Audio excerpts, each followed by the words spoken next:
palavra aqui para o professor Nauber, tá? Professor Nauber Góes. Professor Nauber, está aí na escuta? Tô sim, Júlio. Tá me ouvindo? Tô ouvindo, Nauber. Perfeito aí. Tô ouvindo muito, muito claro aqui também, beleza? Galera, depois só coloquem aí se vocês estão conseguindo ver o professor Nauber, escutar direitinho. Ele vai já começar a falar também. Eu vou só lhe apresentar aqui, tá? Para que as pessoas também lhe conheçam aqui. Então, o professor Nauber, pessoal, ele é cientista de dados, né, na Secretaria de Saúde aqui no estado do Ceará, César.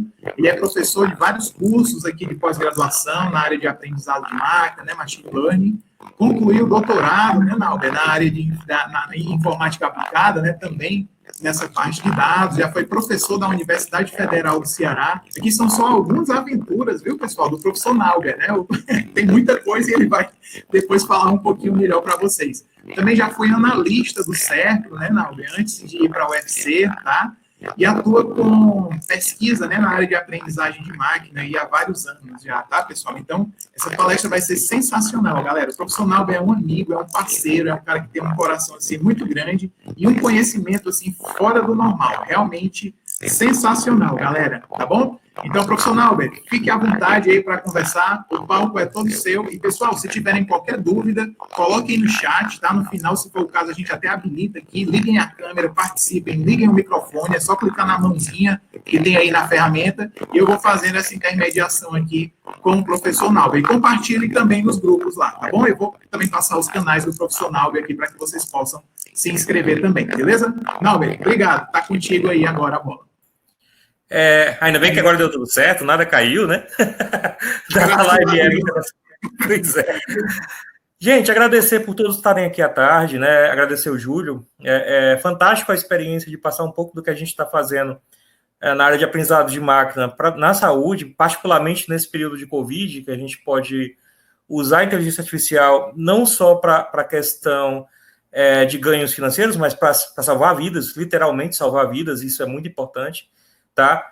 Eu sei que parte das pessoas que estão na live, elas não tiveram tanto contato com data science, e outra parte com mais experiência. Então, vou fazer um hands-on mesmo, o Júlio pediu, e é interessante isso, a gente vai ver na prática como funciona algumas coisas, e eu peço um pouquinho de paciência de quem está começando, tá? Mas eu vou tentar ser devagar. Qualquer dúvida, coloquem no chat, digam se estão ouvindo meu microfone, digam se a imagem está tranquila, e vamos lá. Eu vou compartilhar minha tela aqui. Tá? Eu preparei uma apresentação, parte vai ser para apresentação, parte eu vou colocar um hands-on, a gente vai realmente aplicar alguns processos de uso de inteligência artificial na saúde. Tá?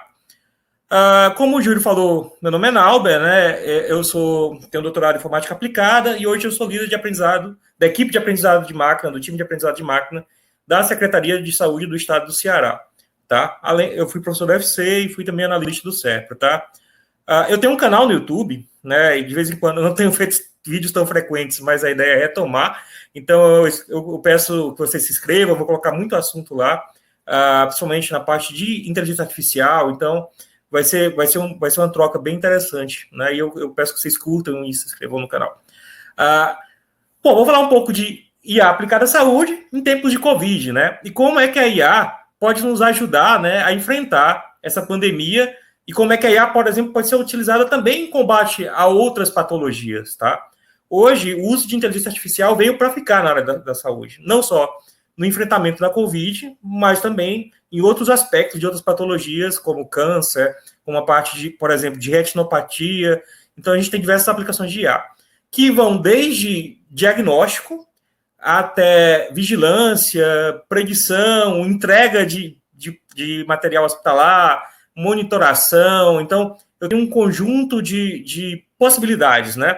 E para falar desse conjunto de possibilidades, né, essa figurinha que mostra um pouco disso, a gente tem algumas áreas principais que eu vou falar aqui, né? A gente pode usar a inteligência artificial para diagnóstico, e aí diagnóstico, por exemplo, de imagem, você conseguir detectar pneumonia no raio-x, você conseguir detectar um tumor, um nódulo no exame, como também você pode usar inteligência artificial para prognóstico, você ver a melhora dos pacientes, ver se aquele medicamento está surtindo algum efeito, e também para a parte de Science Insight, você fazer descobertas de medicamentos que estão tendo um prognóstico positivo, né, um desfecho positivo nos pacientes, ou você tem um procedimento médico, usar ventilação invasiva, o quanto está sendo qual é o benefício disso para os pacientes que estão em UTI. Então, a gente vai ver um pouco de como extrair essas informações. E também o forecast, que também é mais que a extrapolação, né? Que é verificar o número de casos que vocês devem estar acompanhando na mídia todo dia, né? Que é a curva epidêmica. Você verificar que parte da curva epidêmica a gente está, para onde a epidemia vai caminhar e etc. Então, tudo isso aí são tarefas possíveis de se utilizar a inteligência artificial hoje na área da saúde. Além do monitoramento online de pacientes, o uso de ECG com aqueles smartwatches. Então, tem uma série de possibilidades, tá? A gente só está vendo um pequeno escopo aqui nessa live de um mundo enorme que tem para ser explorado na área de saúde. Então, a nossa saúde vai ser cada vez mais beneficiada pelo uso de inteligência artificial. Como a inteligência artificial, ela tem vários segmentos, né? Desde a bioinformática, que é uma área que justamente também com a pandemia tem ganhado uma força, né? Com a busca de vacinas, busca de medicamentos e etc. Tá? Eu tenho a área de aprendizado de máquina, que é uma sub-área da inteligência artificial, e finalmente eu tenho a área de deep learning, que é uma área que a gente vai usar bastante na parte de saúde, que eu vou falar um pouco aqui.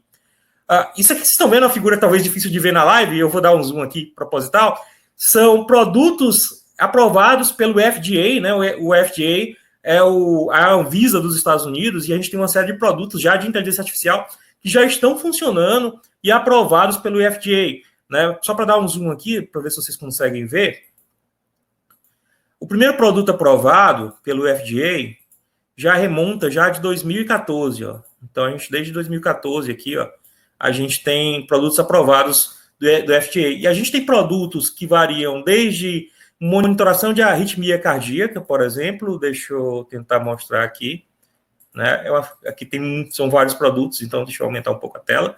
Então, desde detecção de fibrilação, de detecção, diagnóstico por ultrassom, tá? Por exemplo, análise de raio-x, né? Eu tenho um sistema já de análise de raio-x aprovado aqui em maio de 2019, tá? E o FDA, ele tem um processo já definido para produtos de inteligência artificial que devam ser incorporados no processo de saúde. E a gente vai ver um pouco disso. E como, por exemplo, criar um produto e submeter esse produto para avaliação do FDA, tá? A Anvisa ainda não tem uma regulamentação para o assunto, pelo menos eu desconheço, mas a ideia é que isso cada vez fique mais comum. Então, a gente tem produtos hoje na área de oncologia, de neurologia, de geriatria, né? E aqui nessa figura, eu vou passar o slide para o Júlio depois, vocês podem ver, e cada produto tem uma área específica aqui de atuação, tá? Então, a gente tem diversas formas de atuar com produtos de inteligência artificial na área de saúde. Bom, deixa eu passar aqui para o próximo slide. A FDA, ela classifica os produtos em 3 tipos, tá? A gente tem produtos de risco baixo, classe 1, classe 2, risco médio, classe 3. E a natureza desse produto não tem a ver com a tecnologia que você usa, e sim da aplicação. Por exemplo, eu vou mostrar hoje um experimento de como detectar um tumor maligno numa ressonância magnética, né, cerebral. Ou seja, a gente vai pegar uma ressonância magnética e vamos tentar identificar tumores, basicamente isso. Esse produto podia ser classe 3, se ele for usado para diagnóstico, mas ele também pode ser classe 2 ou até classe 1. Por exemplo, se eu usar esse produto de detecção de tumores malignos numa ressonância magnética para gerenciar a fila dos meus exames, ou seja, dizer, por exemplo, que aquela pessoa que tem uma probabilidade alta de ter um tumor, ela vai ter o exame mais rapidamente avaliado por um profissional de saúde, aí eu posso ter um produto de classe 1, né, que o risco é menor, o profissional de saúde vai ver aquele exame. Eu apenas estou dando uma celeridade no processo de exame para aquela pessoa que tem mais risco. Já se eu uso esse produto de inteligência artificial para fazer realmente um diagnóstico, né, que isso é menos comum hoje, a ideia é que os produtos hoje sejam auxílio a diagnóstico, né, ele basicamente ele traz para o profissional de saúde mais uma opção de avaliação do paciente, aí ele pode ser um produto de classe 2, né, e se eu tenho um produto realmente que está atuando lá numa UTI e está verificando, por exemplo, a ventilação do paciente, eu já vou para a classe 3. Então depende muito do onde seu produto vai aplicar. O mesmo produto pode ser usado para uma classe 1, classe 2 ou classe 3 do FDA. Tá? E aí são processos diferentes. Tá? O uso de parte de diagnóstico por imagem não é uma coisa nova, advém de 1895, quando nós tivemos o primeiro raio-x, né, o primeiro aparelho de raio-x, a 2016, quando a gente já tem um conjunto de PACs que armazenam imagens do tipo DICOM, por exemplo, para a saúde. Né? Hoje a gente, inclusive, tem PACs open source. A gente tem produtos open source para clínicas, hospitais, que conseguem armazenar e avaliar esse tipo de imagem, né? Basicamente. Por exemplo, deixa eu mostrar aqui. Esse aqui é o Slicer. É um produto open source que você, por exemplo, consegue avaliar ressonâncias magnéticas e você consegue fazer uma coisa que eu acho que quem já trabalhou com inteligência artificial a 2D, que aqui é um caso de inteligência artificial 3D, você consegue fazer a escolha de um objeto em 3D, né? Isso é interessante. Eu posso, por exemplo, cortar uma parte de um objeto e passar para uma rede de inteligência artificial, essa parte desse objeto, 3D para classificação. É um processo de exemplo disso. Então, eu consigo manipular um objeto e cortar uma parte dele. A gente vai ver como usar isso ao longo dessa live, tá? Tem vários stakeholders envolvidos, geralmente, no processo de produtos de inteligência artificial na saúde, né? A gente tem as clínicas e hospitais, né? A gente tem as entidades regulatórias, como a Anvisa, por exemplo, ou o FDA nos Estados Unidos, e a gente tem as empresas da indústria que lançam os produtos, né? Então, basicamente, a gente vai lidar com esses 3 tipos de stakeholders, tá? É bem comum no modelo de negócio. E a ideia é que, uma vez que eu crio um modelo de inteligência artificial, ele passa por um processo de validação. Como é que esse processo de validação da FDA, por exemplo? Ele tem um dataset de validação. Vamos dar um exemplo. Eu tenho um dataset de pessoas com tais características que tiveram pneumonia. E aí eu tenho que verificar se o meu modelo consegue passar nesse processo, nesse dataset que eles têm já. Baseado, eles usam esse dataset com uma coisa chamada de ground truth. O que é o ground truth? É o que ele assume como verdade. Se a tua performance foi boa para aquele dataset, e for melhor que, por exemplo, os enfermeiros, etc., eu consigo ter uma aprovação e uma submissão para o FDA. Tá? Essa é a ideia.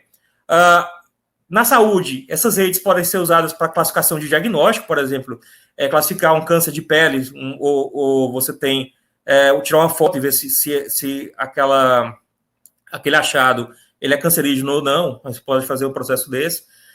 É muito usado hoje, por exemplo, para retinopatia congênita. O próprio Google ele tem um produto que consegue pegar imagens do fundo, a partir de imagens do fundo do olho, detectar uma patologia muito comum para quem tem diabetes, né? Certo? E aí fazer o tratamento rápido e eficaz. Então, isso é um processo cada vez mais comum. Inclusive, isso vai ser cada vez mais automatizado. Ou, por exemplo, fazer a detecção de tumores cerebrais, que é o que eu vou mostrar aqui para vocês. Né? A gente vai aprender como eu posso fazer um modelo para detectar tumores cerebrais. Daqui a pouco eu vou mostrar para vocês.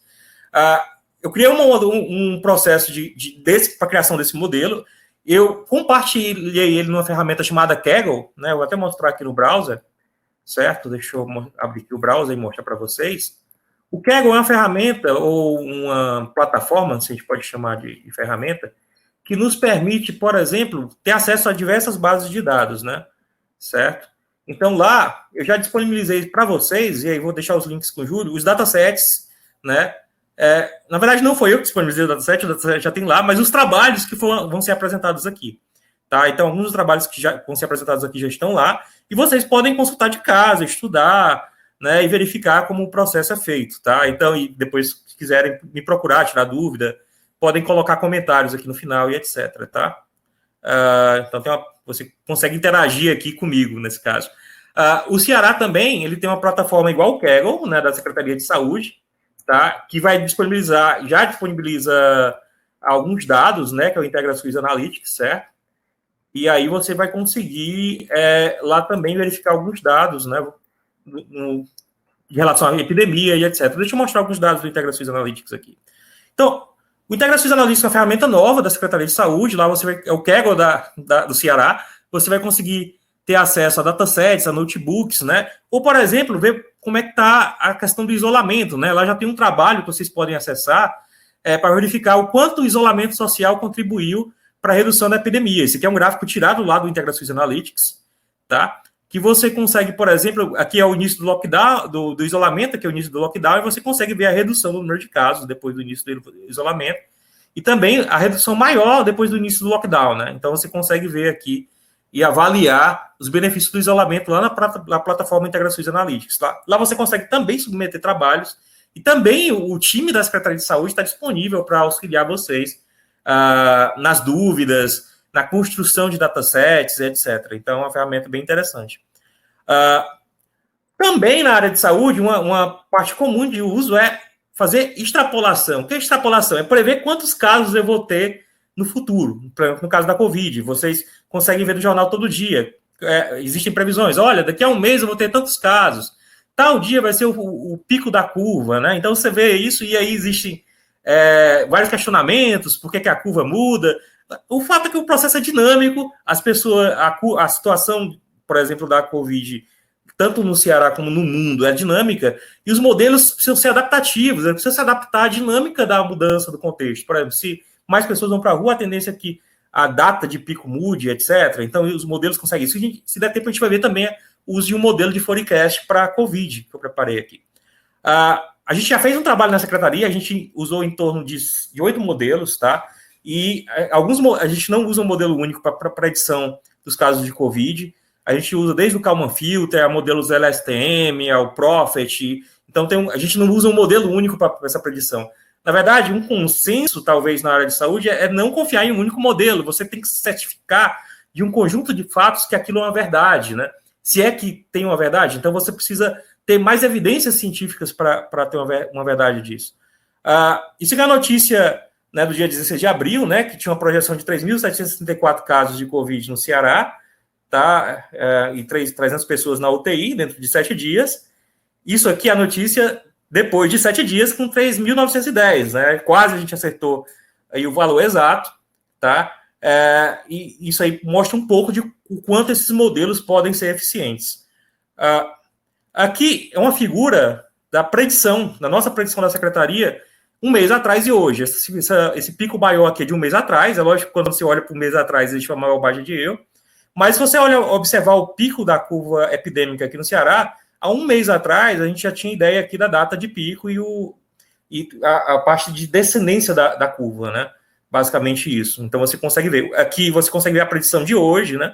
Já pegando aqui o sinal que a gente tem hoje na realidade atual da Covid aqui no estado do Ceará. Outra coisa muito usada também para a saúde em termos de machine learning é o que a gente chama de explainable machine learning. O que é explainable machine learning?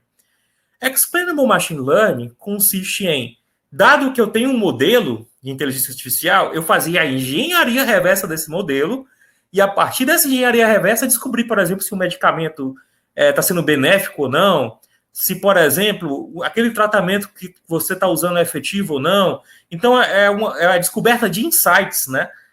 O termo talvez mais correto seria isso, a descoberta de insights dentro da área médica. É muito usado com essa parte de explainable machine learning. Eu treino meu modelo classifica alguma coisa, por exemplo, e a partir da engenharia reversa desse modelo eu consigo extrair descobertas, tá? Por exemplo, aqui é um gráfico extraído, que está no notebook também. Para quem não sabe o que é o notebook é uma ferramenta para construção de análise de inteligência artificial e data science. Isso aqui é um gráfico extraído no notebook que eu vou compartilhar com vocês, que, por exemplo, eu consigo verificar características, né, de pacientes que deram positivo para a COVID, né? Aqui a relevância da característica, por exemplo, a idade, né, a quantidade de leucócitos, a quantidade de eosinófilos, etc. E você consegue verificar, para aquele caso positivo, o que é que está tendo relevância, e etc. Você consegue tirar esses insights daquele caso, daquele paciente. Esse notebook também vai estar disponível no Kaggle para vocês estudarem em casa, e estudarem com calma, etc. Lógico que aqui está numa live, e aí você vai poder ver com calma, avaliar, tirar dúvida comigo, e etc. Bom, vamos para os nossos hands-on, né? A ideia é ir para a prática, né? Então, a gente vai um pouco para a prática agora, tá? E a ideia é a gente entender como é que funciona a coisa realmente codificando, tá? Tá certo? Albert, só desculpa te interromper aqui, mas é que já tem algumas dúvidas aqui no chat, e aí como você vai agora fazer essa transição aí para a parte prática, eu acho que é uma hora boa da gente trocar um pouquinho de ideia aqui com o pessoal, beleza? Concordo. Deixa eu voltar aqui. Deixa eu voltar aqui que já rolou muita coisa, tá? Primeiro, pessoal, deixa eu passar para vocês aqui o link do canal do Profissional, tá? Que eu ainda não tinha passado, se inscrevam e ele vai estar atualizando novos conteúdos também, beleza? E aí vamos para as dúvidas aqui, eu vou seguir a ordem cronológica, tá? Então vamos lá. Primeiro, Nalber, tem uma dúvida aqui que é o seguinte, você tem usado serviços de AI ou Machine Learning em plataformas de computação em nuvem? Por que sim, por que não? Bom, quando a gente vai para a área de saúde, a gente tem certos cuidados quando a gente fala em nuvem, porque a gente tem a questão de privacidade do paciente.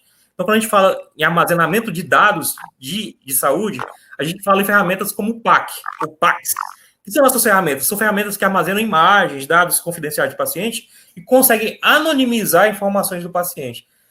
Existem PACs em nuvem? Sim, existem. Mas hoje a gente ainda tem um cuidado, né? É lógico que tem dados sensíveis e mais sensíveis e menos sensíveis. Por exemplo, se eu tenho dados de casos de Covid, e aí eu não estou identificando a pessoa, sim, existe um processo de armazenamento na nuvem para análise. Mas se eu estou falando de diagnóstico por imagem, por exemplo, talvez a questão da nuvem tenha que ser bem revista. A gente talvez usar uma ferramenta de PACS em nuvem seja necessário.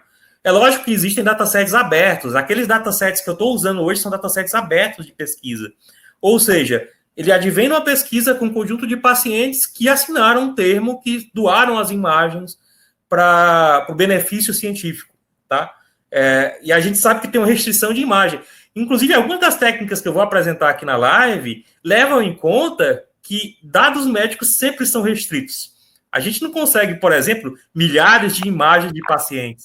A gente não consegue milhares de exames de ressonância magnética. Por quê? Porque existe a confidencialidade do paciente que ele tem direito. Então, a gente tem todo esse cuidado com essa confidencialidade quando a gente fala em nuvem, tá? Então, assim, depende muito do dado se usar a nuvem ou não, tá?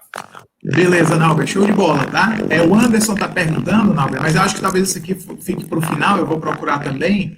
Alguém poderia me passar o link do IntegraSUS Analytics, tá? A gente com esse nome consegue achar, Nauber, ou é alguma coisa restrita, interna?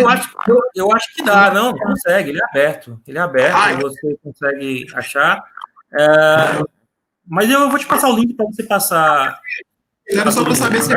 Não, não se preocupa não, eu já vou procurar aqui e passo no link, no chat, certo? Só para saber se era aberto ou não, beleza? Não, tranquilo. Ele é aberto, todo mundo vai poder ter acesso aos dados, né? E aí o Júlio vai passar para todo mundo o link, então... Pronto, beleza. Com a missão, daqui a pouquinho eu apareço aí com esse link para vocês, tá? Mas calma aí, não, tem mais dúvida aqui. O Joilson perguntou, qual é a margem de erro? Eu acho que foi naquele gráfico de linha, Nauber, que você mostrou, não sei se eram os casos confirmados. Ele quer saber algo a respeito da margem de erro. Pronto. A margem de erro é um negócio que eu vou tratar daqui a pouco. Sim, eu botei o link do IntegraSUS Analytics no chat, tá, gente? Beleza, valeu, obrigado. Beleza. A margem de erro é um negócio que depende do que você está dizendo. Mas naquele caso da gente, a gente teve uma margem de erro alta. No caso, por exemplo, no caso de 7 dias, o teu preditor consegue ter uma margem de erro razoável. Por exemplo, naquele caso de 7 dias da notícia do jornal, a gente errou por 200 casos, né?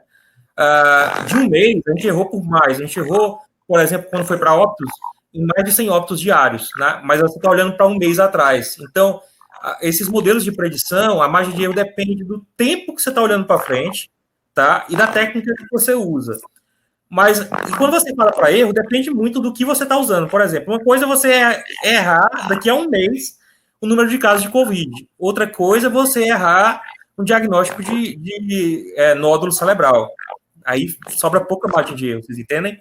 Então depende muito do problema. A gente vai trabalhar aqui com detecção de nódulos, né, em ressonância magnética. Então a margem de erro para esse caso é diferente. E existe uma coisa bem diferente nos dois casos. Por exemplo, no caso de uma ressonância magnética, é melhor eu errando dizendo que o cara tem um nódulo, não tem, do que dizendo que ele não tem, na verdade ele tem. Isso a gente chama de sensibilidade e especificidade.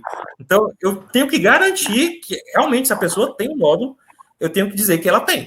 Eu não posso incorrer no erro de, por exemplo, liberar essa pessoa, ela tendo um problema que deve ser tratado, né? Então, depende muito do contexto. Beleza. Pessoal, parece que a minha voz está saindo meio robotizada, né? Não sei o que é que está acontecendo.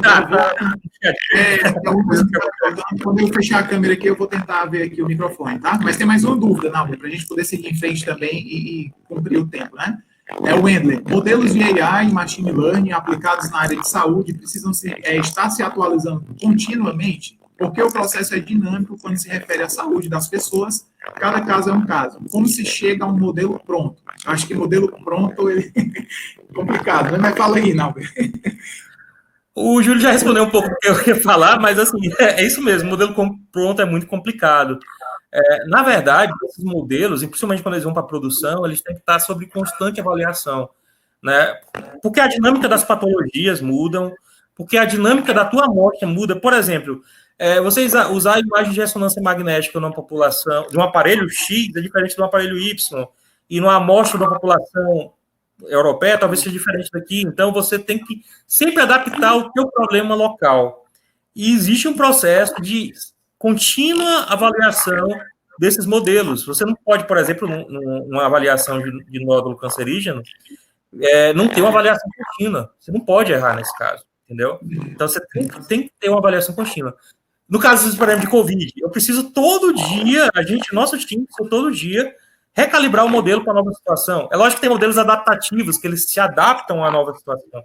Mas, por exemplo, você treina um LSTM, que é um Long Short Term Memory, você tem que treinar ele. Você tem que retreinar ele de novo com o tempo, para a nova situação que você tem. Então, isso é normal. Eu acho que o modelo nunca está pronto. Essa é a verdade. Inclusive, né, Nauber, não só na saúde, mas em outras áreas também, né? Tem o data drift também, quando o perfil dos dados estão estacionários, vai mudando, o modelo ele começa a ficar um pouquinho enviesado também, né? Se você olhar para marketing, então, tudo muda toda hora. Beleza, Nauber, podemos seguir em frente, tá? Vou tirar minha câmera, pessoal, vou tentar descobrir o que foi que rolou com o microfone aqui. Mas beleza, Nauber, obrigado aí. Beleza.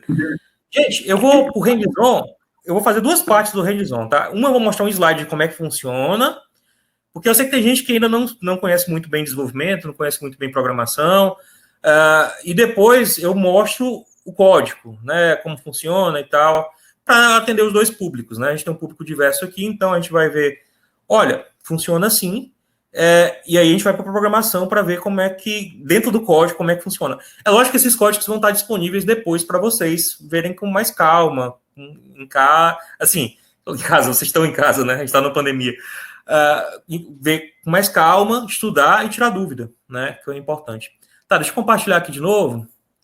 Vou entrar um pouquinho no nosso primeiro hands-on. Se der tempo, a gente vai ver outros hands-on, mas vamos no nosso primeiro aqui, tá? Bom, diagnóstico de tumor cerebral, né? A gente vai usar uma técnica chamada Transfer Learning.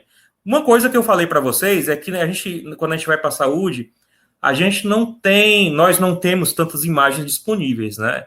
E aí se questiona, olha, como é que eu vou treinar um modelo com poucas imagens e ele ser preciso? Para isso, a gente tem que usar uma técnica já muito usada há um certo tempo, chamada Transfer Learning. O que é o Transfer Learning?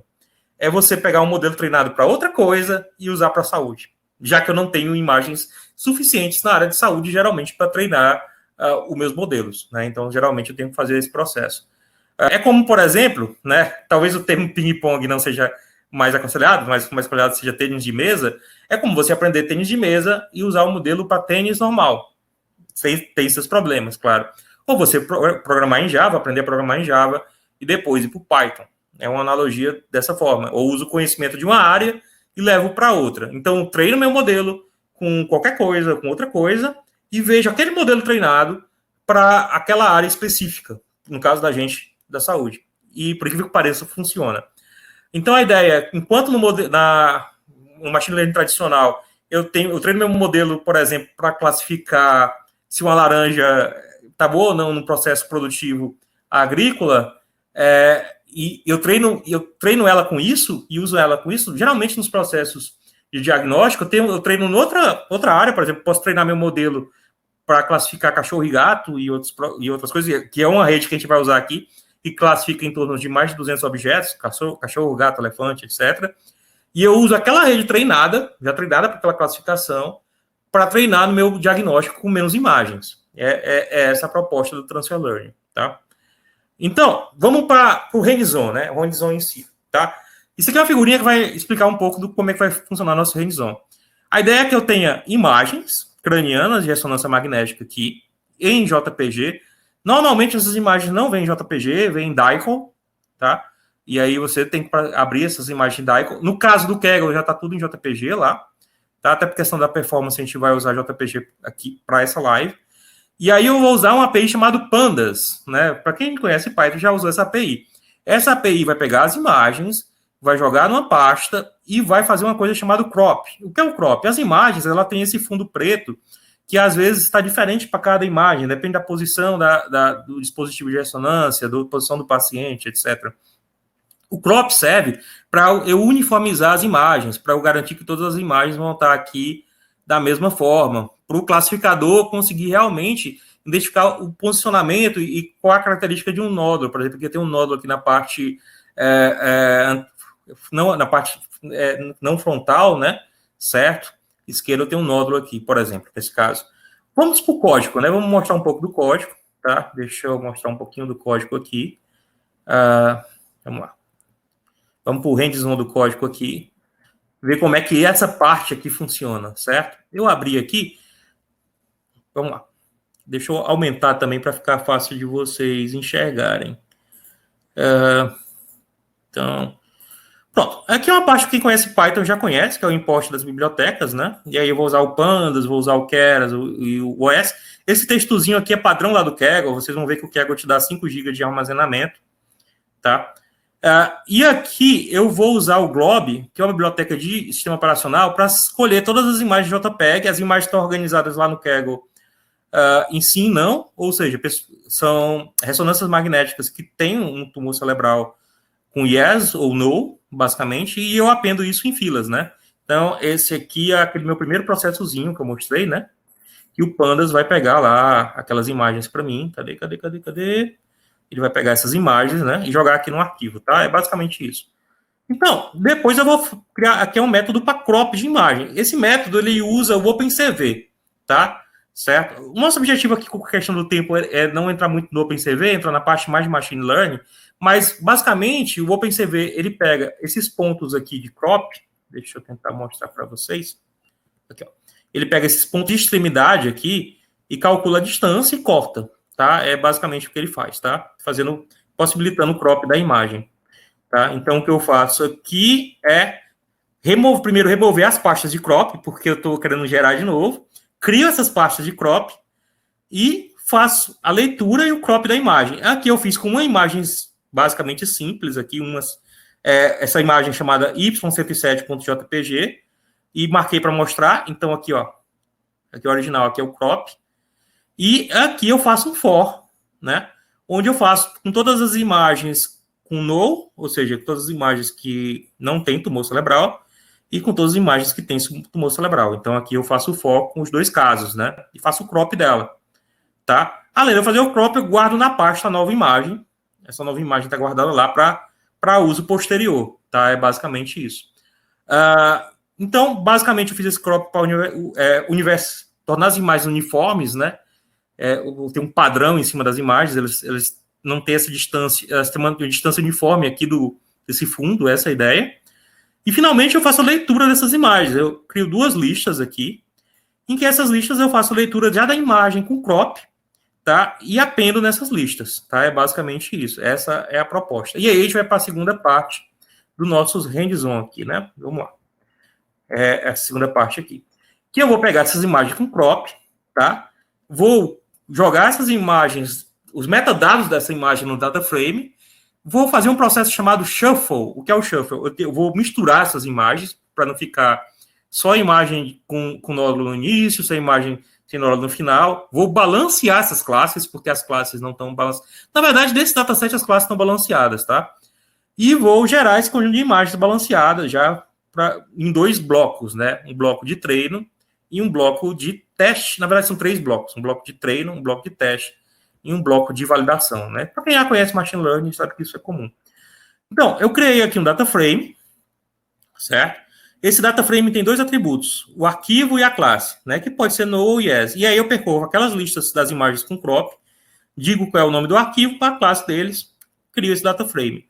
E, finalmente, eu faço o shuffle. Shuffle é misturar esses dados. Por que eu preciso misturar esses dados? Por exemplo, você vai ensinar a alguém a reconhecer uma maçã. Você tem que mostrar maçãs para aquela pessoa e mostrar uma laranja. Você quer diferenciar maçã e laranja. Você precisa mostrar as 2 frutas.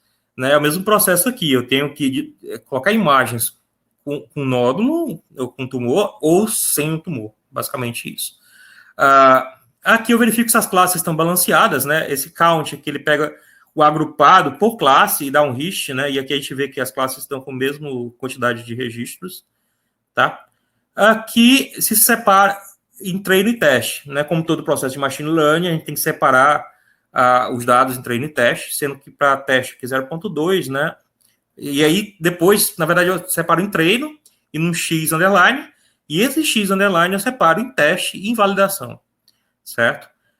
E aqui depois disso, eu separei em treino e teste, eu vou carregar as imagens. O Keras, né, ele fornece uma classe muito interessante chamada Image Data Generator. O que ela faz? Basicamente, você passa um data frame desse, de treino e teste, e ele carrega as imagens daquela pasta que você quer. Desde que nesse data frame tem um atributo de file, né? Esse atributozinho aqui, ó, file name, e o atributo de classe, certo? Então, ele vai carregar essas imagens para mim, e olha só, ele achou 136 imagens, né, para treino, 28 para teste e 7 para validação. Aí você pode se perguntar, é muito pouco? É muito pouco. Geralmente, as situações de saúde são poucas imagens, né? Se eu usasse só esse dataset, provavelmente eu ia ter um erro aí enorme, né? E então a gente tem que usar recursos para evitar esse erro, tá? E o Transfer Learning nos ajuda nesse ponto. Aqui eu faço só mostro as imagens, mostrar como é que as imagens funcionam. Então eu pego aqui 16 imagens, na verdade, e mostro elas. Na verdade, eu mostro só 4, né? Certo? 4 imagens aqui, é só para explorar os dados.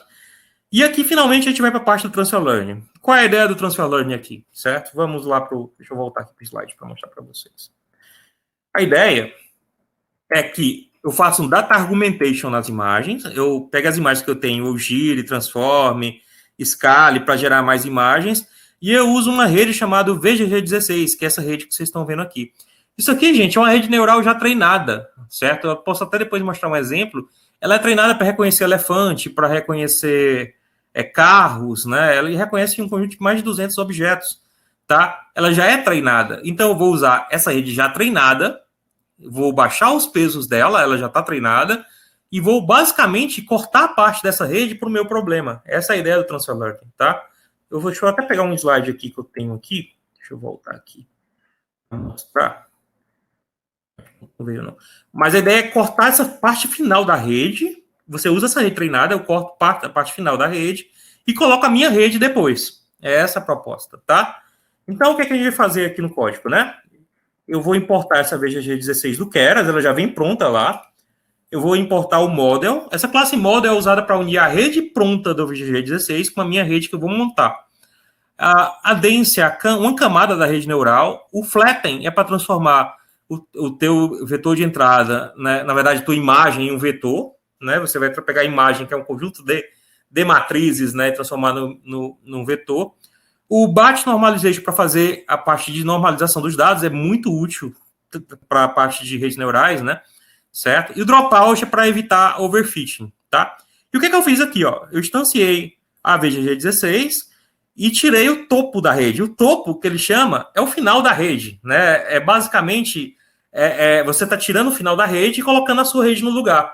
E eu estou customizando a entrada. Eu estou dizendo que na entrada da VGG16 vai entrar uma imagem de 256 por 256 colorida, são 3 canais.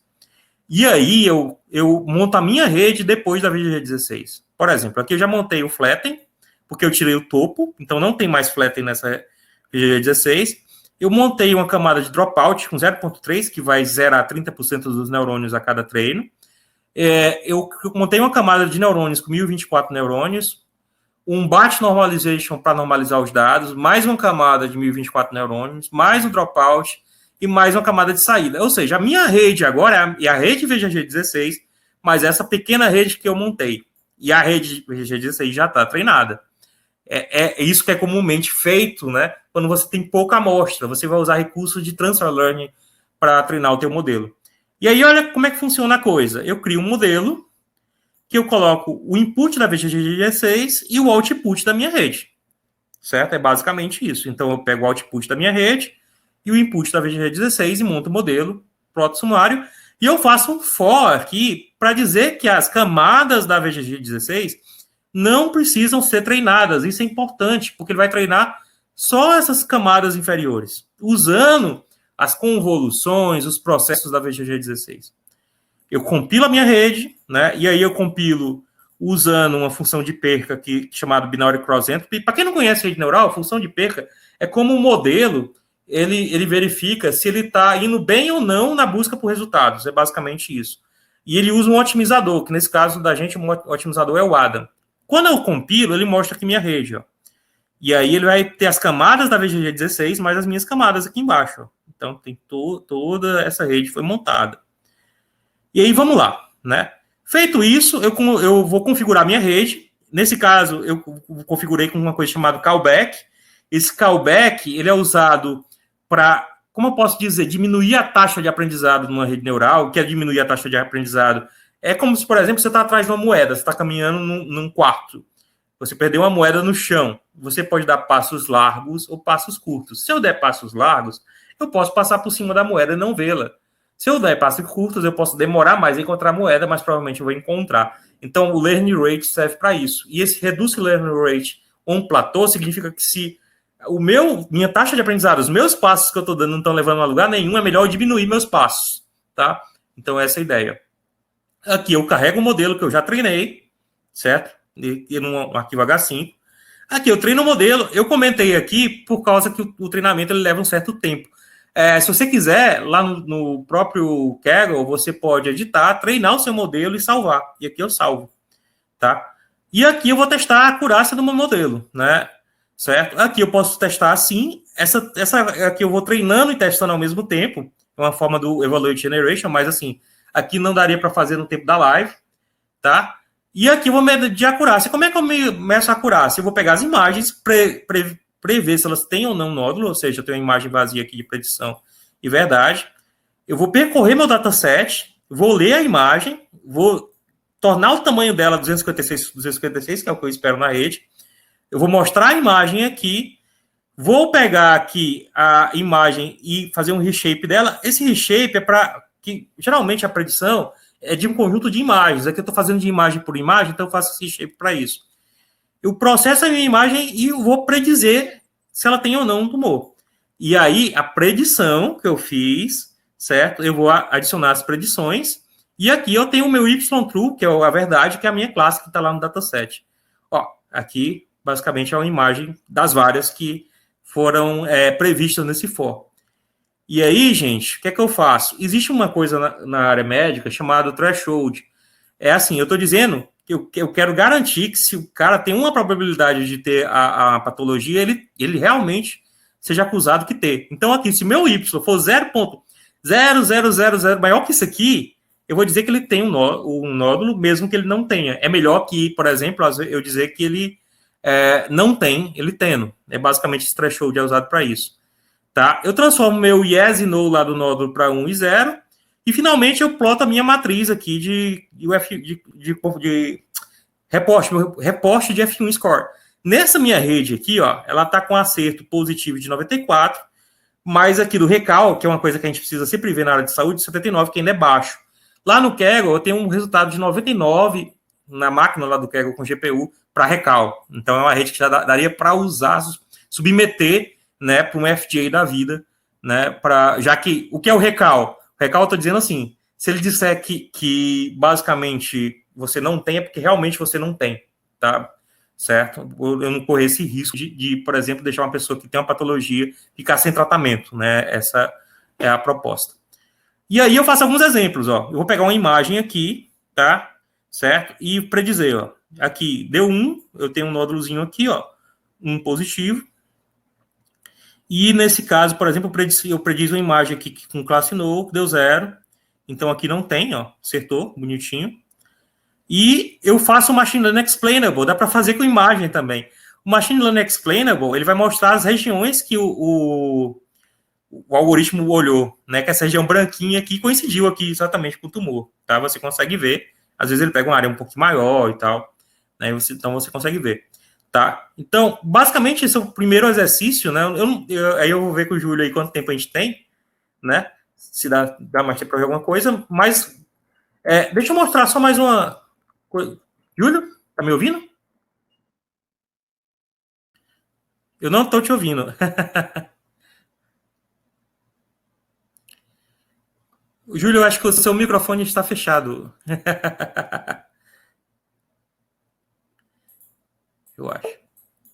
Vocês estão conseguindo ouvir o Júlio?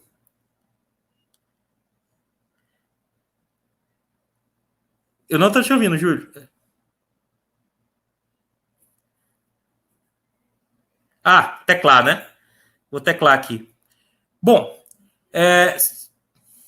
deixa eu ver se eu consigo falar aqui no chat, ver as pessoas Sou da área de tecnologia de informação desde 1990, trabalhar nesse setor de conhecimento. Deixa eu tentar falar contigo pelo WhatsApp, Júlio, que eu não estou conseguindo te ouvir. Eu acho que fica mais fácil, tá? Eu acho até melhor, deixa eu ligar para ti, que a gente... temos tempo. Beleza, a gente tem tempo. Massa. Vamos lá, vamos contornar os problemas técnicos. Tá, vou compartilhar minha tela aqui, tá? Júlio, me cutuca aqui no WhatsApp se o tempo estiver terminando, tá bom? Certo? Beleza, deixa eu compartilhar aqui, dá para ver umas coisas mais legais, vamos lá. Outra coisa que a gente usa muito na saúde é o que a gente chama de Machine Learning Explainable. O que é Machine Learning Explainable? Descobrir o insight.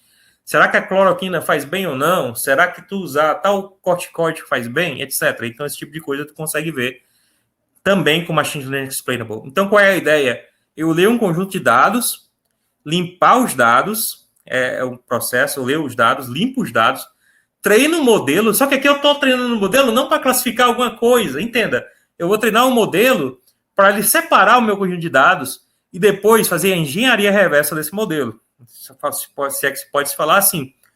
Eu faço a engenharia reversa desse modelo e descubro por que o modelo, por exemplo, verificou porque uma pessoa ia a óbito ou não, tá? E daí eu tenho uma coisa chamada descoberta, que é o meu insight. O que é o meu insight?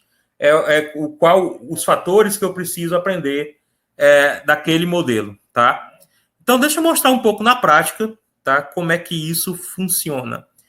Tá, eu preparei aqui um arquivozinho. Deixa eu mostrar aqui. Deixa eu mostrar aqui. Beleza, eu tenho ele prontinho aqui, deixa eu só subir. Vamos lá. Então, gente, deixa eu aumentar o zoom aqui. Ó, o que eu fiz aqui? Eu abri um arquivo Excel, tá? Esse arquivo Excel, ele tá lá no Kaggle também, eu vou disponibilizar para vocês. Ele tem um conjunto de pacientes que tiveram positivo e negativo para o exame de COVID, tá? Então, aqui eu estou pegando os que estão negativos e os que não estão negativos. E aí eu estou fazendo um processo aqui que a gente chama de balancear as classes, deixar o número de registros iguais para os positivos e negativos. E aqui, gente, eu faço todo um processo de limpeza dos dados. Ó, tiro o caractere especial das colunas, porque esse arquivo, se vocês forem experimentar lá, tem coluna com maior, com menor, e aí eu preciso limpar essas colunas. Então, aqui é na prática mesmo, eu estou limpando as colunas, tá? E aí eu pego o meu Y, que é o resultado do exame de COVID, e o meu X, que é tudo menos o resultado do exame de COVID. Tá? É basicamente isso. Depois eu faço um processo que a gente chama de one-hot encoding. O que é one-hot encoding? É você transformar dados que são de string, né, com esse getDummies, em dados numéricos para passar para um classificador. Nesse processo que eu estou mostrando para vocês, eu não estou usando um classificador basicamente para classificação convencional. Eu estou usando um classificador para depois eu descobrir por que razão, nesse dataset, eu tive pessoas que tiveram um exame negativo e positivo com COVID para pesquisa científica, para insight científico, ou para insight médico, por exemplo. Você pode fazer isso com um paciente, verificar por que ele está tendo piora do sintoma, por que tal população está suscetível ou não a tal aspecto da patologia que você está analisando, etc. Tá? Aqui eu estou verificando se tem alguma coluna com menor, porque tem várias colunas sujas aqui.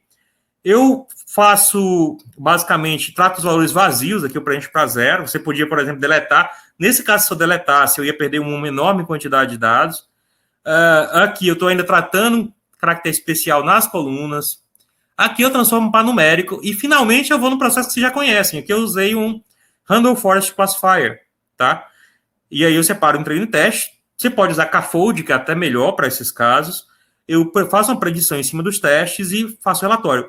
Então, acho que a gente está vendo aqui que esse preditor, para esse caso aqui, ele precisa de melhoria. Eu não estou com um F1 score alto. Principalmente aqui, ó, o recaldo zero está bem baixo, tá? Mas como aqui é para o início de pesquisa, por exemplo, é o primeiro processo que você faz. Você vai melhorando esse classificador e aí eu vou abrir a caixa preta desse classificador. E aí eu uso um framework chamado SHAP. O que é que o SHAP faz? E aí, quem não conhece o SHAP, vale a pena conhecer. Eu posso passar o link depois para o Júlio. Ele abre a caixa preta de classificadores de redes neurais, de um SVM da vida, de um Random Forest, né, que é diferente da árvore de decisão, que você consegue já ver como é que ela funciona, e ver o porquê que te levou aquele paciente ter o o resultado positivo ou não de Covid. Que fatores foram relevantes? Aqui eu tenho hemogramas, aqui eu tenho vários fatores, e quais foram os mais relevantes? Ou então, que característica está atrelada a esses pacientes que tiveram positivo ou negativo? O que está levando ao classificador a, por exemplo, descobrir se teve, por que 62% aqui teve 1 ou 0, né? Então, eu vou abrir essa caixa preta. Esse Tree Explainer e o Kernel Explainer servem para isso. Eu criei 2 métodos aqui. Um chamado Tree Explainer, que usa o Tree Explainer, e outro que é o Kernel Explainer. Por que eu uso o Tree Explainer? Para Random Forest, que é um modelo de árvore. E o Kernel para modelos que não são de árvore. Por exemplo, que a gente vai usar aqui um SVM da vida, tá? E aí, o que ele faz aqui? Ele extrai as features mais importantes. Então, aqui eu consigo, por exemplo, ver que por caso de positivo ou não do exame do paciente, a idade foi um fator relevante, certo? O paciente se admitir, regularmente admitido na instituição de saúde, assim ou não, é relevante. De repente eu posso tirar essa coluna, talvez essa coluna não faça sentido. A quantidade de leucócitos, ou de creatinina, ou de neutrófilos, ou de eosinófilos, foi relevante também, faz diferença desse exame positivo ou negativo, né? Vamos imaginar que hoje a gente não tem isso, mas vamos imaginar que eu estou numa pesquisa para desenvolver um modelo de aprendizado de máquina que consiga fazer, a partir de um conjunto de dados clínicos, de hemograma, etc., na verificação de COVID. E aí, por exemplo, isso aqui é um ponto de partida, podia ser um ponto de partida, tá? Aí eu faço a mesma coisa, tá? Só que usando um SVC, que é outro modelo de classificação. Eu faço o mesmo processo, e aí eu pego as features. E aí vocês vão ver que algumas features batem, a idade, neutrófilos, né? Aqui deu uma quantidade menor de features. E eu posso usar vários modelos para ter insights. E isso, gente, não é usado só para medicina, não. Pode ser usado em qualquer área. Descobrir que insights levam a pessoa a comprar um produto ou não, etc., né? Ou para a área médica, aquele medicamento está ou não fazendo efeito. Aí eu consigo ver, por exemplo, que features atuaram positivamente ou negativamente, né, o positivo para esse lado, o negativo para esse lado, no desfecho do paciente, se ele teve ou não COVID. Né? Aqui a idade, de novo, aparecendo, neutrófilos, né? E aí vai, você consegue ver, né? Isso aqui são dados abertos, tá, gente? Você consegue ver lá no Kaggle. E aqui é legal, ó, você consegue ver que tem 2 grupos de pacientes, né? Um com determinada característica e outro não, e você consegue ver, por exemplo, vamos ver aqui leucócitos. A gente vê que tem um grupo de pacientes com a quantidade maior de leucócitos aqui, ó, que tem COVID, né? De 1 a 0,6, aqui é o outcome do classificador, né? E o normal aqui, ó, quantidade menor de leucócitos aqui, ó, certo? Você consegue ver aqui claramente isso, ó. Vamos ver creatinina. Já a creatinina já não tem tanta diferença, né? Aqui o vermelho é o grupo que tem COVID, tá? O azul, né, é o que não tem. Já não fez tanta diferença. Eosinófilos, né? Também nem tanto. Vamos lá. Neutrófilos, ó, mesma coisa, né? E aí você consegue fazer a tua avaliação. Geralmente, nós que somos cientistas de dados da área de saúde, a gente passa isso para médicos, para profissionais de saúde, que vão fazer essa interpretação desses dados, e a gente vai atuar em conjunto para melhorar o tratamento ou não dos pacientes, né? É basicamente isso. Então, é bem interessante.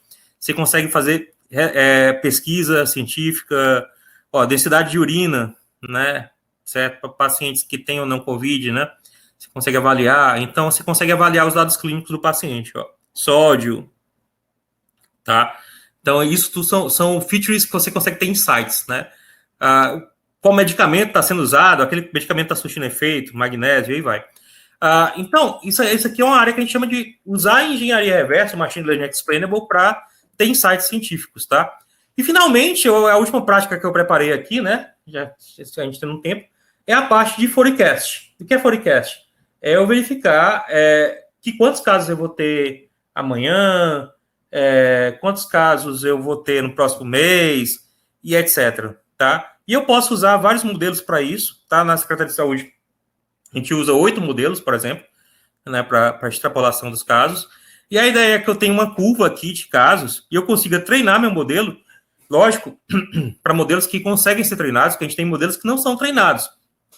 Para esse caso, a gente tem modelos de machine learning e a gente tem modelos estatísticos que não usam treinamento. Eu vou mostrar aqui um exemplo de uso de LSTM para predição da curva da China. Tá? Isso aqui também está no Kaggle lá disponível, vocês vão conseguir ver depois, tá? E aí, deixa eu mostrar aqui, vamos dar uma entrada aqui no Redzone aqui. Eu preparei aqui também, tá lá no Kaggle. Deixa eu abrir aqui. Tá. Ó, isso aqui como a gente não tem tanto tempo, isso aqui é um notebook mais maior, e aqui tem vários modelos. Depois você pode ver esse notebook, tem vários modelos. Tem Arima, tem LSTM, tem o Prophet. Aqui é uma aula de predição, tá?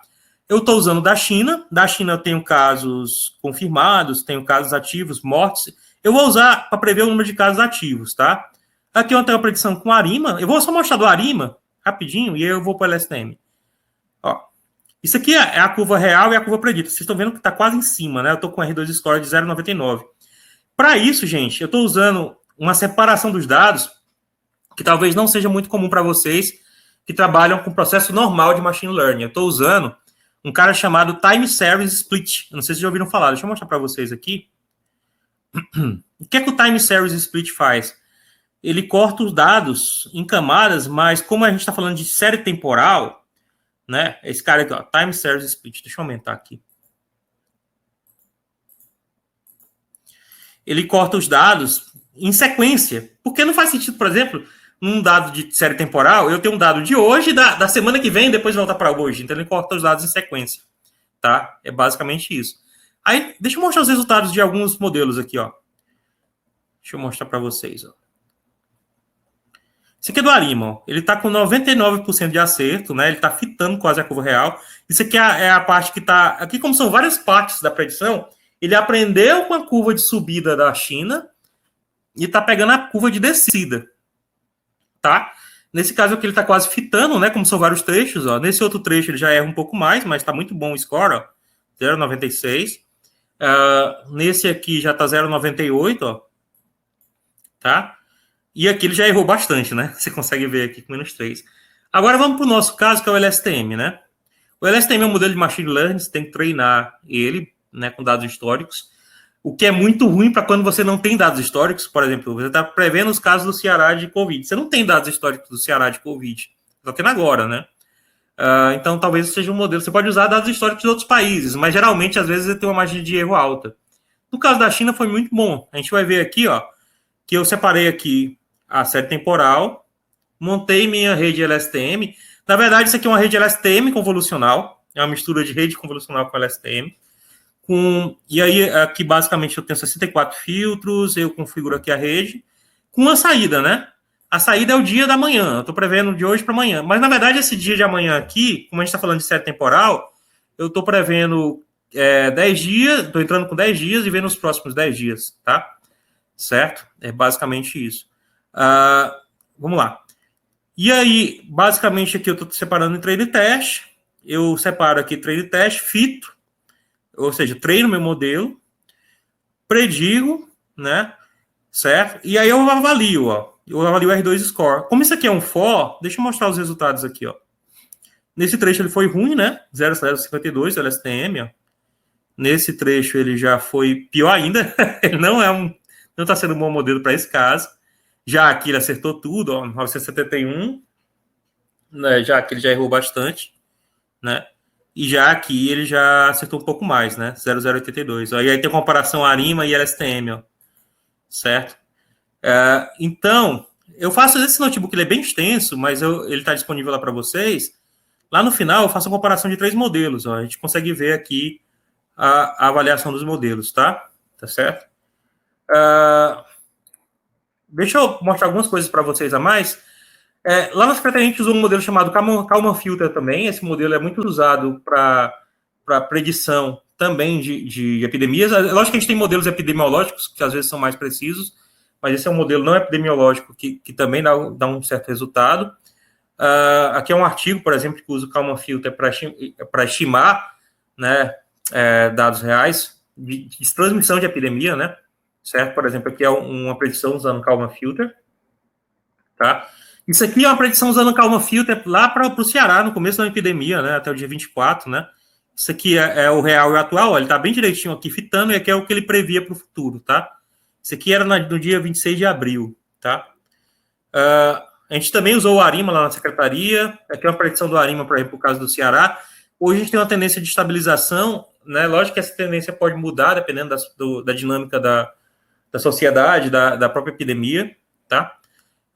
Aqui também tem corte laringe, mas essa apresentação eu posso passar para o Júlio, tá? Eu sei que a gente não tem tanto tempo para ver tudo, é muita matéria aqui, certo?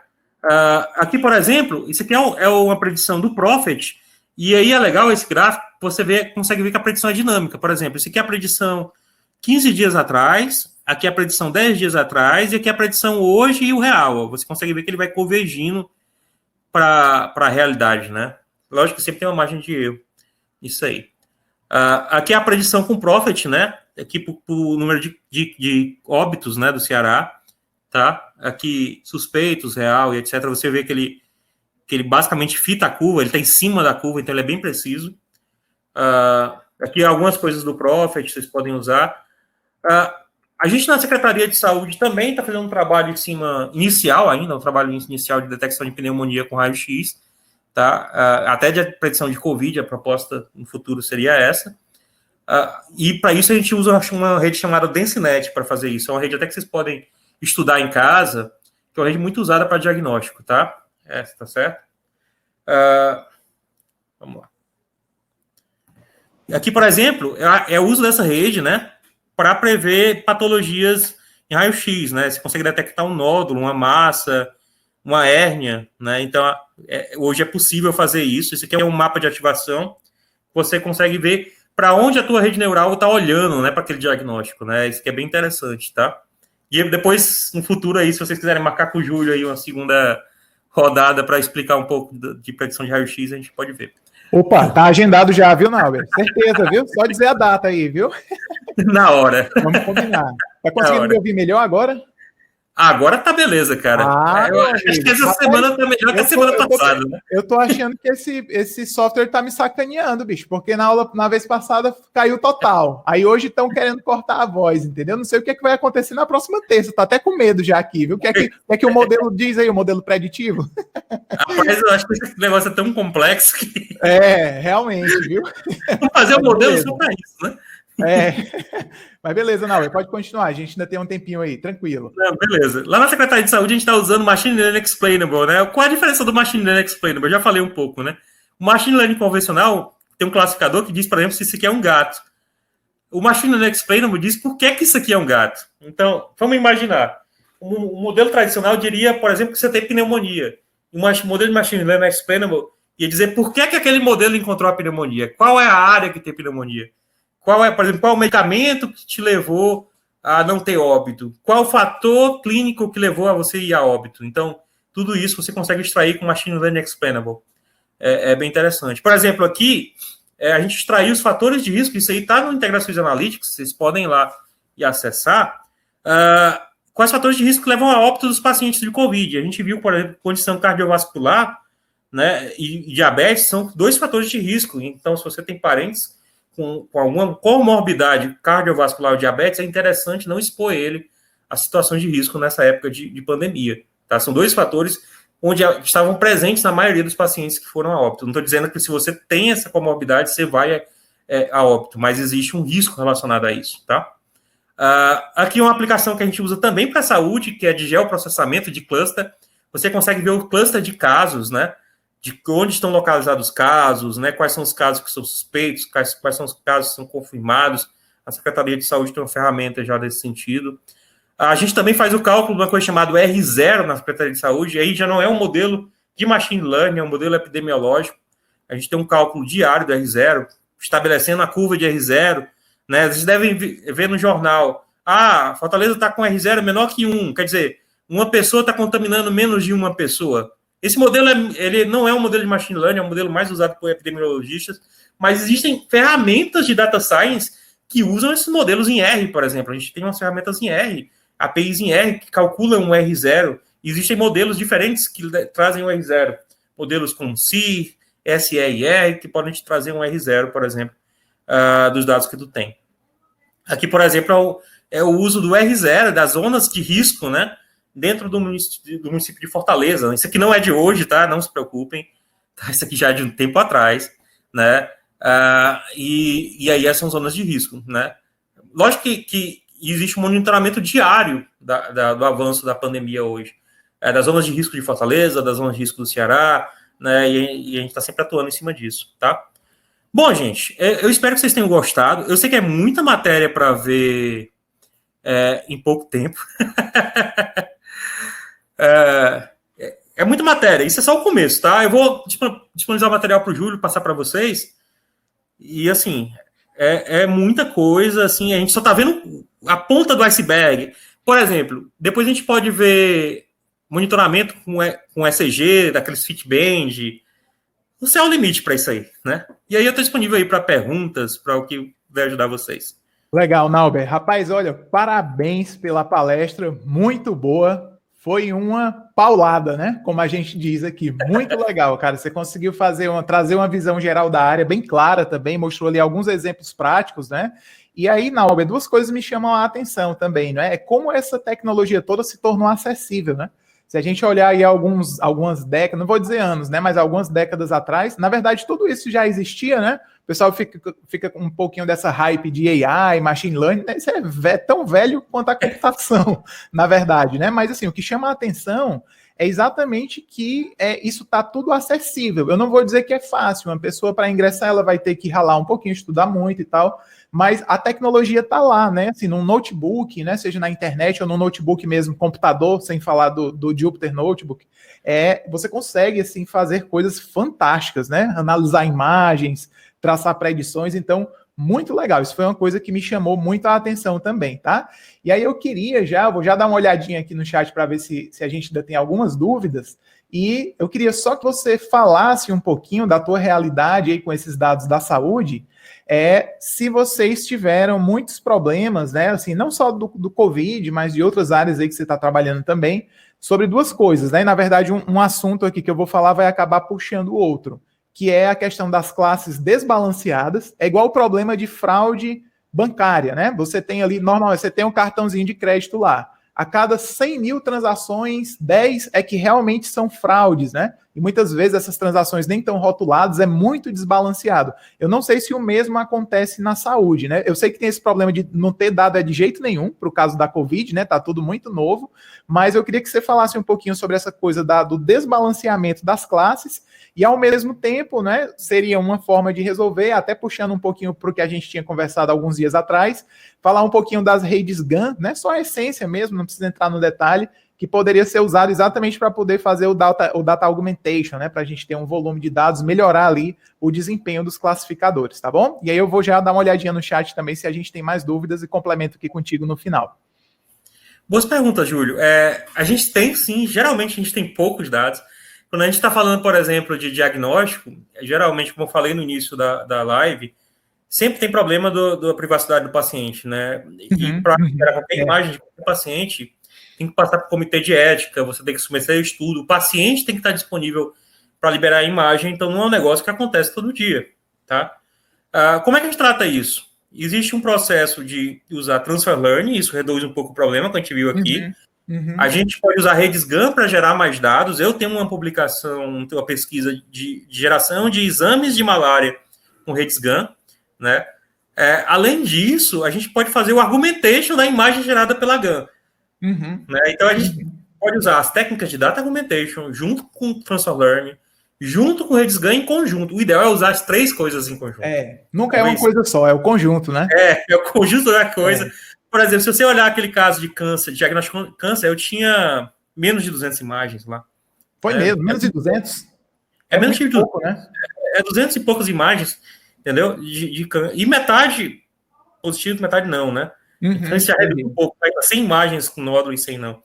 Se você pegasse uma rede neural convencional, provavelmente você não ia ter um resultado bom. Aí eu tive que usar o quê? Data Augmentation junto com Transfer Learning. E se eu quisesse tornar um negócio mais profissional, eu poderia usar uma rede GAN para gerar essas imagens, ou Data Fusion também, que é outra coisa legal, né, além de redes GAN, ou usar redes GAN com Data Fusion. O que é Data Fusion? Eu pegar uma imagem no tumor e pegar uma imagem normal e fazer a fusão dos dados. E aí você gerar uma nova imagem. Legal. E você consegue fazer a rede GAN junto com o Data Fusion, junto com o Transfer Learning, junto com o Data Augmentation, para melhorar o treinamento. Então, são coisas que vêm em conjunto. Isso para classificação, né? Para predição de casos de Covid, o negócio complica. Porque eu não sei quantas pessoas estão saindo de casa, eu não sei como é que a epidemia está passando no estado, eu não sei, a gente não sabe várias coisas. Então, o que é que você sabe? A curva do sinal. E aí, modelos que tratam sinal, que tratam ruído, por exemplo, Kalman Filter, o ARIMA, são modelos que são usados, por exemplo, pela NASA. O Kalman Filter é usado para carro autônomo. Para quê? Detectar, né? Detectar a lane, né? Como ele chama. Para onde é que eu estou indo, certo? Ele trabalha muito com ruído, ele tira o ruído do sinal. Então, quando a gente fala de Covid, tem muito ruído aí, tem subnotificação, certo? Então, o Kalman Filter foi um modelo que deu um resultado muito bom para a gente, o ARIMA também. Já os modelos de machine learning deram um resultado muito ruim. Por quê? Eu treinava o meu modelo com os casos da China, no começo da epidemia do Ceará, dava um negócio muito para cima. Depois dava um negócio muito para baixo. Verdade. Uma loucura. Entendeu? Beleza. Então, assim, você tem que ter um pouco de criatividade, conhecimento, né, e persistência, eu acho, nessa área. Mas, assim, qual é a grande vantagem dessa área? E aí eu vou fazer a propaganda. Eu acho que você usar inteligência artificial, que é uma coisa que eu amo, eu acho que é a área que eu mais gosto da computação, que você consegue fazer coisas incríveis, junto com um problema que é de melhorar a vida das pessoas, é fantástico. Né? Você salvar vidas, você melhorar a condição do paciente, você salvar uma vida por detectar um tumor cedo, isso aí não tem preço, tá? Isso não tem preço de forma, como eu posso dizer, de contribuição. Então, essa é a grande vantagem que eu vejo. Eu já trabalhei com Data Science, por exemplo, na área financeira, lá no Serpro, né? Por parte de predição, o Serpro mais voltado para receita, etc. Mas o ganho de você salvar vidas ou de estar participando disso é muito maior, assim. Esse que eu acho que é a grande vantagem disso. Tá? Legal. E eu estimulo vocês a trabalhar nessa área. É uma área que só está começando e vai ter um mercado imenso para isso aí. Com certeza, Nauber. Muito bom. A gente tem algumas dúvidas aqui. O Wendler colocou aqui, tá? Já para a gente ir para o fechamento, né? Nesse caso, isso foi quando você mostrou lá a rede VGG16 e falou, né, que pegou ela e acrescentou novas camadas na rede também. Então, ele está perguntando o seguinte. Nesse caso, foi usada uma rede VGG16 para complementar a rede atual. Como foi escolhido essa rede específica, né? Como saber qual rede usar para aplicar Transfer Learning? E aí a gente já lembra daquela figurazinha do livro, né? Que a rede, ela normalmente é vista ali, assim, é o input e o output, né? Ela funciona às vezes como uma caixa preta, e aí talvez a pergunta dele seja mais nesse sentido de como fazer um bom projeto. Eu sei que vai experimentação aí, não tem jeito, né? Mas de repente, se tiver alguma diretriz aí que possa ajudar nesse processo. Sim, né? Eu já trabalhei em várias áreas com machine learning, né? Já trabalhei com o Júlio na parte de recomendação, trabalhei na parte financeira, e aí você começa a descobrir para cada área quais são os modelos que te dão resultado. Por exemplo, você começa a ler sobre o assunto, e você começa a ver que a VGG16 é muito usada para esse problema, outras pessoas já usaram isso. Agora, se tu tá num problema novo, é aquele velho problema do cientista, e esse nome cientista não tá aí à toa. O nome cientista não é à toa aí. Você vai ter que descobrir isso. Como é que faz ciência? Experimento. Você vai botar uma hipótese, estabelecer a hipótese. Você vai fazer experimento com aquela rede, vai ver se vai dar resultado. Não deu, vai aumentar o número de camadas daquela mesma rede. Não deu, troca para outra, aumenta o número de camadas, diminui o número de camadas, aumenta o dropout, diminui o dropout. E a experimentação. Não dá para fazer busca exaustiva em rede neural ainda. Por quê? Porque o custo computacional é alto. Muito alto. Você não consegue botar um algoritmo genético lá, escolhendo 100 redes neurais para... Não dá ainda. Então, a tua experiência para a área vai contar muito, né? Vai contar muito. Então, isso aí é uma vantagem para vocês que pretendem entrar na área. Não veja como desvantagem, não. Porque o profissional é muito importante nessa hora. Não é... Por exemplo, vou dar um exemplo. Se você pegar uma rede VGG16, copiar e colar para umas imagens, usar na outra, pode ser que não funcione. A característica da imagem é diferente. Eu tive que alterar, por exemplo, a VGG16 que eu peguei num livro. Eu tive que aumentar o dropout, experimentar. Por exemplo, para essa live de hoje, ontem à noite, eu fiquei experimentando à noite. Ó. Troquei dropout. Foi meia-noite. Aí, resultado. Direto, né? Mas foi um trabalho, é interessante. Isso aqui já dá para usar, por exemplo, dessa live, por que pareça, saiu um produto que de repente já vou apresentar lá para usar. Com certeza, com certeza. Cenas dos próximos capítulos aí, né, Nauber? Legal. Eu estava trabalhando com o Raio-X, não. O Júlio me convidou para a live, vamos ver um negócio mais diferente. Aí, legal. Muito bom, Nauber. Cara, muito bom, bicho. Só agradecimentos. A gente ainda tem algumas dúvidas aqui, tá? Deixa eu tentar passar rapidinho aqui, porque a gente já vai com 1h30, né? Também para não lhe cansar demais aqui, tá? Mas vamos lá. O Wendley colocou, existe uma infinidade de métodos de AI, como definir alguns exemplos, técnicas para se avaliar a acurácia. Wendley, aqui nesse caso realmente cada perfil de problema, ele tem algumas métricas ali que já são assim, meio que comuns, digamos assim, né? Então, realmente procurar um pouquinho na literatura, tá? Mas para essa parte de avaliação, já, assim, eu posso dizer que a gente está bem munido, né? Entre aspas, né? O Nauber estava falando aí da rede SGAN, né? Que é uma rede que ela é generativa, né? Ela gera dados, né? Ela pega ali uma distribuição e tenta imitar, digamos assim. E, na verdade, uma pesquisa, né, Nauber, que ainda está um pouquinho aberta, é exatamente como avaliar o resultado daquela rede, né? É bem complicado. Será que o quanto esse gato que a rede GAN gerou é parecido com esses gatos aqui que serviram de entrada, né? Então, estava vendo, tem um monte de métricas, um monte de análises, mas nesse caso é um caso bem específico, né? De geração de imagens, de dados ali como um todo. Mas para esse tipo de cenário é que talvez ainda fique ali um pouco mais complicado. Mas para a grande maioria dos casos, né? Você está querendo discretizar, está querendo prever um valor contínuo, discreto, ou enfim, até mesmo isso que a gente conversou hoje relacionado às imagens, mas já tem muita métrica para avaliar isso, né, Nauber? Tem métricas padrões já, muitas. Uhum. Agora, quando tu vai destrinchar numa área, tem umas métricas que você começa a aprender daquela área. Por exemplo, quando você vem em acurácia, você usa muito o F1 Score, né? Normal. Uhum. Mas quando tu vai para medicina, o pessoal usa muito o C-Index. Né? O pessoal usa o C-Index. Verdade. Daquele nicho específico, né? Quando você vai para o nicho, e é legal quando você trabalha com data science, porque você passa de nichos, né? E você começa a aprender, por exemplo, eu discuto com médicos hoje, né? Aí eu começo a aprender algumas coisas que eu não sabia, né? E é interessante esse processo de troca, né? Legal, muito bem bom, legal. Cara. Deixa eu ver aqui se a gente ainda tem... Eita, tem um monte de dúvidas, pessoal, aqui. Deixa eu ver se eu consigo aqui pegar... Todas são importantes, né? Mas deixa eu ver as que estão mais relacionadas com o tema aqui. A Daiane está querendo conhecer um pouquinho mais sobre uma trilha para ingressar na área de AI. Aí é aquele iceberg enorme, né, Daiane? Que você começa a estudar, não sabe se vai estudar estatística, se é Python, se é R. Se você é um mundo enorme. Realmente, eu acho que nisso o Nauber concorda comigo também, que eu acho que é uma das áreas, né? A gente que já passeou aí por várias áreas da computação, é uma das áreas que eu acho que mais gera esse tipo de dúvida. Se eu estou querendo hoje começar a aprender banco de dados, eu vou ter que escolher o Oracle, o SQL Server, o PostgreSQL, o MySQL. São muitas opções, mas a gente ainda consegue ali contar nos dedos, né? Digamos assim, quando a gente vai para esse universo aí de inteligência artificial, né? Só a forma de você propor um caminho de aprendizagem, pessoal, só isso é muito valioso, né? Inclusive tem vários sites aí, até aconselho a dar uma olhadinha nos cursos do Coursera, né? Tem um curso clássico, né, Nauber, do Andrew Ng, né? Que é um dos muito clássicos. Bom. Ele é meio pesado, assim, para quem está começando, mas ele é bem didático, né? Então, não sei se seria uma primeira para quem está começando do zero, se seria uma boa primeira opção, mas a própria Udemy tem vários cursos lá, né, Nauber, também, e outros mais pesados, na Udacity, na Coursera também, né? Na edX também, tem vários cursos que dá para olhar. Material em inglês, né? Mas se o inglês não for um problema... Tem um site muito legal. Bom, que é o Machine Learning Mastery, que é do Jason Browning. Esse aí, qualquer pesquisa do Google que você botar, cai nele. Eu não sei o que é isso. Né?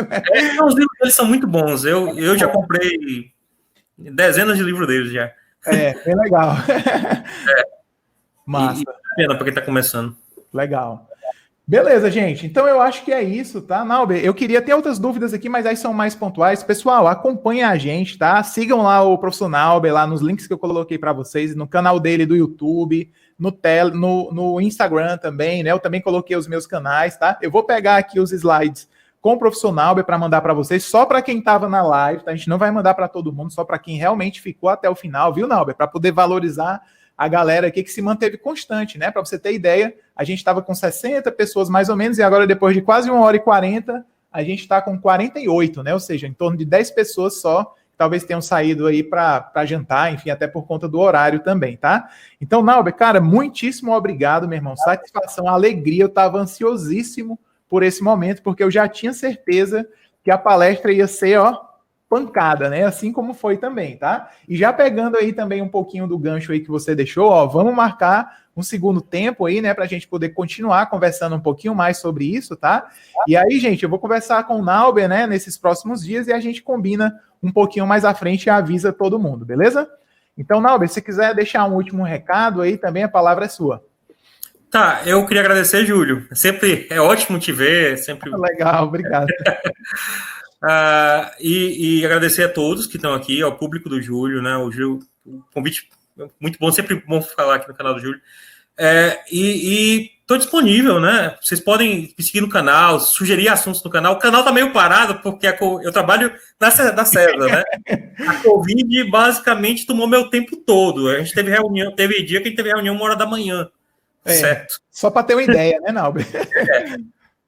Pois é. Mas, assim, a coisa tende a se acalmar, a gente espera isso, né? E assim, eu vou lançar alguns vídeos agora, né? E aí me acompanhe no canal, né? Surgiram assuntos, né? E o que eu puder ajudar vocês, podem contar comigo, tá?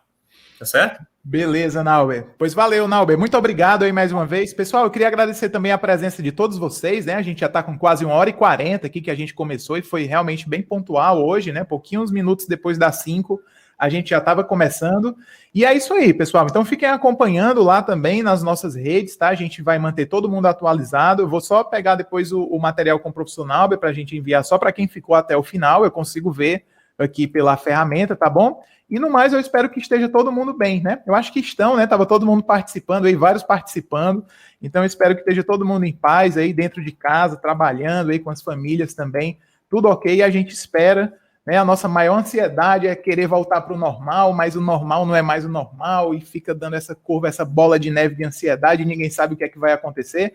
Mas, enquanto isso, vamos aprendendo, fazendo a nossa parte e principalmente se prevenindo, que eu acho que é o que a gente precisa aí, se unir mais para ver, para ajudar nessa questão da curva, né? A capital está melhorando, o interior está piorando. Então, um estado como o Ceará, que é só um pedacinho do Brasil, tem realidades tão diferentes. Então, realmente é uma coisa que eu não gostaria de usar essa palavra, mas infelizmente depende do coletivo. Eu falo infelizmente porque os exemplos que a gente tem aqui não são tão bons, né? Quando a gente tem esse tipo de caso. Mas beleza, pessoal, vamos para frente, tá? Obrigado mais uma vez e a gente vai fechando a transmissão agora, tá joia? Um abração para vocês, pessoal, e até breve, tá? Em breve a gente vai estar marcando aí novos encontros, tá? E acompanhem a gente também nas redes aí, a gente vai estar atualizando vocês sobre todas as novidades também, tá bom? Um abração, pessoal, e até breve, tá joia? Até mais. Valeu, Nauber. Obrigadão aí também. Um abraço. Tchau.